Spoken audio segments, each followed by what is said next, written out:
Merci pour toutes vos présentations. Est-ce qu'on m'entend bien? C'est tout bon. Bon alors, il y a effectivement beaucoup de choses à dire parce que beaucoup de sujets ont été abordés au cours de cette table ronde. Donc il y a eu déjà tout un temps sur effectivement tous les constats. Nous, on rejoint beaucoup les constats que vous avez pu évoquer, mais même les constats que mes collègues ont pu présenter précédemment. On a aussi nos enquêtes, mais je ne vais pas refaire un tour sur les chiffres parce qu'ils sont trouvables facilement. Mais globalement, on a la même problématique et une problématique, je pense, qui est assez spécifique à la formation infirmière. Ce sont les arrêts de formation. Un sujet qui inquiète énormément la population générale. Et il y a de quoi, pour le coup, parce qu'on a particulièrement d'étudiants qui arrêtent la formation.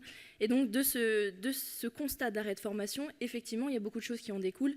Et il y a beaucoup de choses qui font du lien avec des choses qui ont été évoquées. Et je vais essayer d'aller faire le parallèle du côté étudiant de tout ce que vous avez pu présenter. On a beaucoup dit, et on le dit toujours, on dit que les soignants, les étudiants infirmiers notamment, sont les soignants de demain. Donc, oui, on le dit, mais concrètement, qu'est-ce que ça représente ? Concrètement, ce que ça représente, c'est que ces étudiants d'aujourd'hui sont les infirmiers d'un système de santé de demain. Et donc un système de santé qui n'est pas celui d'aujourd'hui encore, mais qui est celui qui sera encore plus avancé demain. Et aujourd'hui, je n'ai pas le sentiment qu'on forme les infirmiers d'aujourd'hui au système de demain. On les forme beaucoup au système d'aujourd'hui, mais on est sur un système de demain où l'intelligence artificielle, le numérique va prendre une place différente. Et on est un petit peu en retard quand même sur ce sujet-là, puisqu'on a intégré le numérique en santé dans les formations de santé, même de façon générale, cette année en 2024, alors que pourtant, on y est confronté déjà depuis plusieurs années. Donc c'est un enjeu aussi de perspective, de se dire de demain, dans quelques années, que sera le système de santé pour qu'on vienne en arrière et qu'on forme les infirmiers d'aujourd'hui pour demain. Qu'est-ce que ça veut dire aussi ? Ça veut dire que ces étudiants, ce sont les futurs collègues. Ce sont les futurs employés d'un hôpital, d'une structure. Donc, on a vraiment un rôle qui se joue, et c'est là où on parle beaucoup de la place des politiques publiques, des politiques nationales ou territoriales, tout ce qui pourrait être fait à un niveau macro. Mais on a aussi beaucoup d'enjeux. Je pense que toute personne peut jouer un rôle décisif et peut jouer quelque chose et faire changer les choses pour les étudiants autour de lui. Parce que quand on est dans un hôpital, dans un centre hospitalier par exemple, on a une inquiétude qui est l'attractivité du système pour pouvoir avoir suffisamment de soignants pour soigner la population. On parlait d'offres et de demandes, on a ce sujet-là. Mais sauf qu'en pensant à ça et en voyant les étudiants comme les soignants de demain, on se dit comment est-ce que moi je peux mettre en place des politiques d'encadrement, des politiques d'accueil des étudiants, c'est-à-dire que les étudiants sont obligés de venir en stage. Donc tant qu'ils sont là, autant faire en sorte qu'au moment où ils sont là, on leur donne la meilleure vision possible de notre établissement, la meilleure vision possible de notre système de santé, parce que c'est ce qui va jouer énormément sur, derrière, le fait de revenir dans le terrain. Nous, on dit un stage qui se passe bien, c'est un étudiant qui revient. C'est vrai, mais ça marche pour le libéral autant que ça fonctionne pour tous les types de services et pour tous les endroits où on peut accueillir des étudiants en stage et des futurs professionnels. Et c'est là où ça a été beaucoup abordé, c'est le sujet du management de proximité, l'encadrement de proximité, tout dépend si on parle étudiant ou professionnel de santé.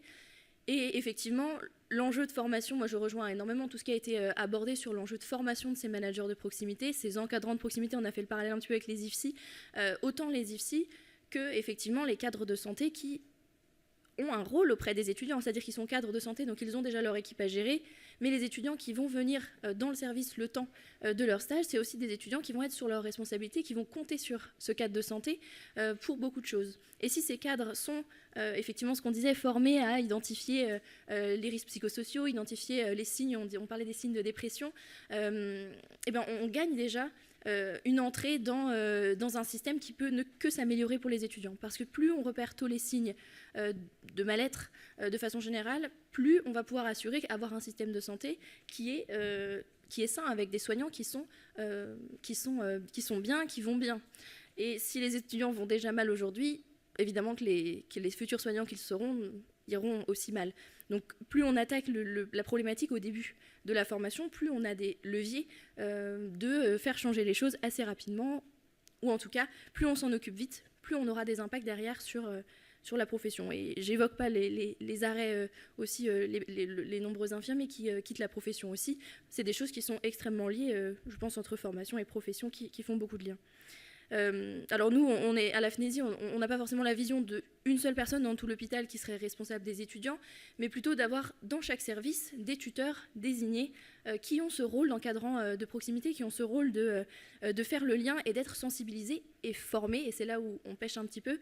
On en a qui sont formés, mais pas suffisamment par rapport au nombre d'étudiants toujours croissant. Donc ce vrai rôle au niveau de la proximité. On a parlé de l'alimentation. Ça m'évoque beaucoup de choses, c'est un vrai sujet, et c'est vrai que dans les services, c'est encore compliqué, parce que vous avez beaucoup évoqué comment c'est vécu par les professionnels, et je rejoins tout à fait votre analyse, mais c'est vrai que pour les étudiants, il y a encore ce fait d'être un petit peu à part. C'est-à-dire que nous, les étudiants, n'ont pas forcément le droit de manger avec les infirmiers. Beaucoup d'étudiants me disent ne pas être autorisés à manger avec les soignants le midi. On sait que souvent les soignants ont accès au reste, au repas. Les étudiants infirmiers n'ont pas le droit de prendre les repas, en tout cas c'est pas systématique. Donc tout ce que vous disiez sur le lien social, l'esprit d'équipe, ça me parle énormément parce que quand on dit les étudiants sont les collègues de demain, c'est les futurs collègues, comment est-ce qu'on fait en sorte de prendre soin de nos futurs collègues et déjà de les intégrer avant même qu'ils soient nos futurs collègues. Et encore une fois, ça jouera toujours sur l'attractivité du service, parce que plus l'étudiant va se sentir intégré sur le système, plus il va pouvoir prendre sa place dans ce système-là. Vous avez parlé d'équilibre vie pro, vie perso. De nouveau, on s'y retrouve beaucoup. C'est un vrai sujet sur ça. Et comment est-ce qu'on peut faire en sorte de prendre soin déjà des étudiants pour prendre soin des futurs professionnels.